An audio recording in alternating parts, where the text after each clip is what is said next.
Guys good morning tiger blog সবাইকে welcome. আমি সকাল সকাল বসে পড়েছি খেতে আর কি রান্না করতে দেখাচ্ছি। এই যে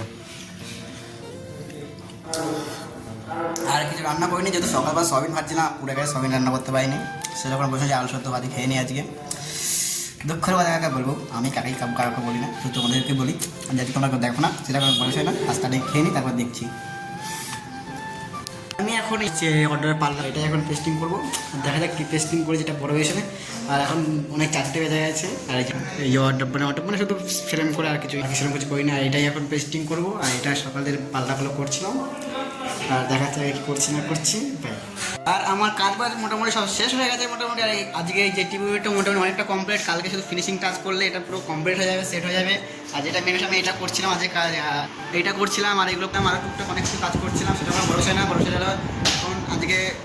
এখন যাবো মুদিখানা দোকানে, তারপরে যাবো সবজির দোকানে, তারপরে যাবো ঘর মানে যেখানে যায় সেরকম ভরসা না। পাশে যাওয়া যাক। আর এখন একটু ফ্রেশ হয়ে নিই, হালকা পাতলা বাড়ি গিয়ে স্নান করবো।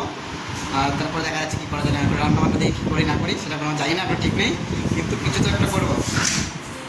চলে এসেছি রুমে। আর সবজির দোকান বন্ধ ছিল, আমি সবজি কিনে নিয়ে শুধু ডিম কিনে নিয়ে এসে এই যে পুরো 1 ট্রে ডিম নিয়ে এসে, একটা সর্ষের তেল নিয়ে 1 ট্রে ডিম পুরো আমি 1 সপ্তাহে শেষ করে দেবো।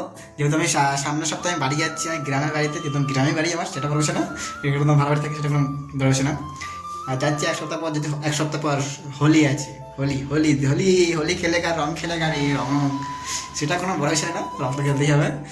ফার্স্টে এখন তো ডিম দেখি কি রান্না করে, এখন ঠিক নেই, এখন আবার মুড়ি খেয়ে নিই অল্প করে।